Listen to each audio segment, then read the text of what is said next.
Hello. A long time ago, a very long time ago,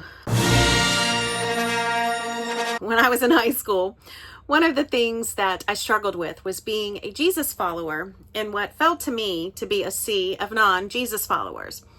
I wasn't around a lot of bad people. They were good people. They were funny and friendly. They were talented and athletic and creative, but they just seemed to pursue, well, themselves. They were more concerned with our little world around us and what that world thought and did than they were about what was good and right. And remember, that world around us was simply us. We didn't have social media and we didn't have the internet to look at the big wide world, and we didn't even have cell phones. So this felt to me very short-sighted and really self-centered. Now, I wasn't above it by any means, and I didn't look down on them. I wanted to be their friend and I wanted them to like me. But there was just a feeling, a sense of emptiness that I felt when I was around them. I watched my peers make decisions and choices that seemed to conflict with what really made sense to me, even at that young age, and even if they weren't going to be Jesus followers. Decisions that would bring them into uncomfortable or even compromising situations, and decisions that were leading them nowhere good. These same kids, they knew I went to church, and they knew I didn't do the same things they did or go to the same places they went. But I didn't want to be seen as a snob or a Jesus freak that looked down on everybody. So I struggled finding the balance of wanting to be friendly to those people around me and wanting them to like me, and then just wanting to live the way I felt Jesus was leading me to live, regardless of what they thought or said. I'll be honest, it was pretty lonely. I felt pretty alone a lot of those years, even though I was very active and was involved in a lot of things and went to a lot of, things through my school and at my church. But sometimes I didn't feel like anybody else around me was trying to walk the path that I thought we were called to walk. But I still felt a sense of purpose. Now, there's a lot of points that I could make about this childhood memory. But the biggest point I'm trying to make today is that I struggled back then, and I struggled some today, finding that balance. And I still have a choice to make, regardless of what those around me do. I guess somewhere inside of me, I felt like the scales would flip. Back then, I wasn't really of an age or in a season where I could control every environment I was in, mostly church and school. And I felt like the people who didn't live like I wanted to live far outnumbered the people who did. So I guess I thought the older I got, that would change, and that the people that did live like I wanted to live would far outnumber the people who didn't. I felt like it would be easier to find those kindred spirits, as my mother called them, the older I got, because I'd be choosing the environments where I would be spending my time. Those kindred spirits are the ones who share those deep convictions and beliefs with you. The ones who don't take much effort to be friends with because it feels so natural to be their friend and it feels like you've known them forever. The reciprocal friend who is always there for you and you're striving to be there for them. It's that little piece of Jesus on earth in a friend. But what I found out is that I was wrong.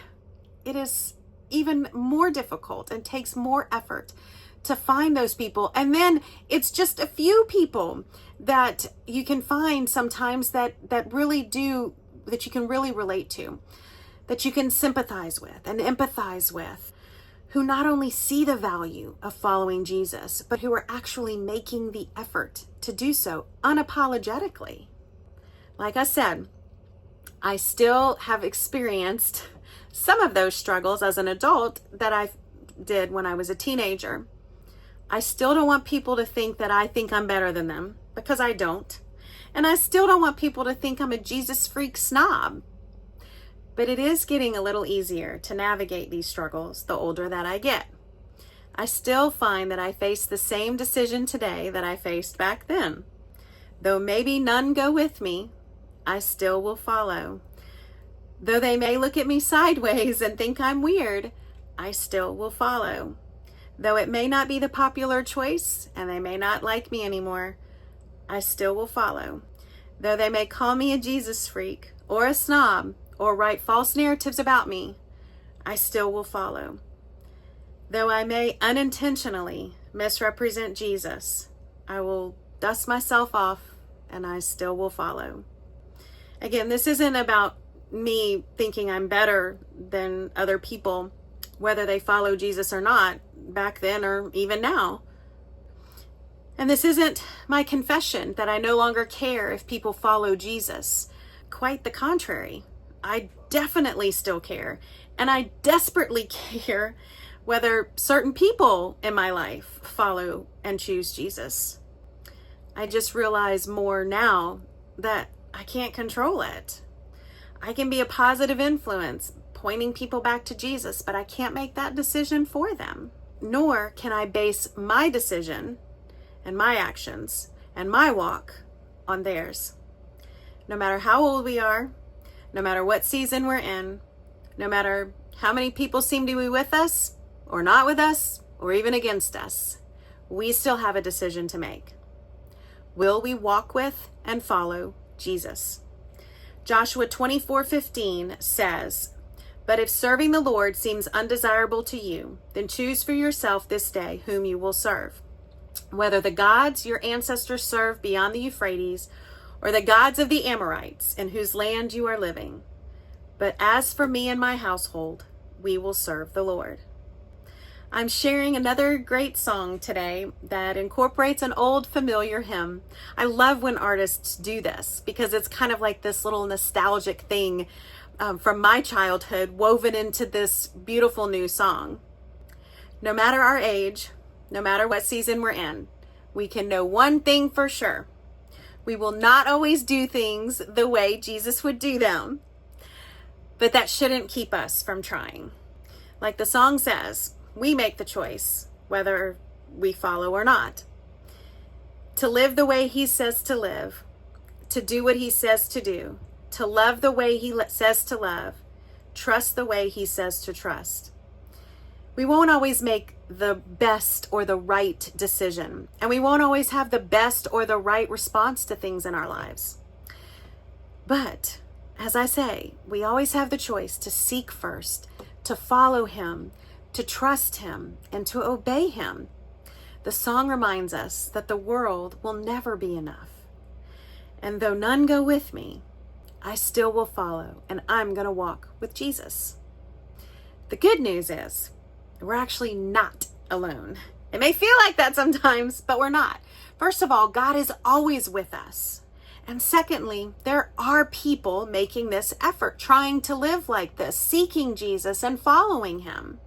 It may take us a little more effort to find those kindred spirits, but they're out there and they're worth it, and they are a gift from God. And that, all of that, is my prayer for us today. That regardless of how life feels, whether it feels like nobody's going with us, or whether it feels like the people we thought were with us, or that we wish were with us, actually aren't journeying with us. No matter our age and no matter the season that we're in, we still have the choice to follow Jesus.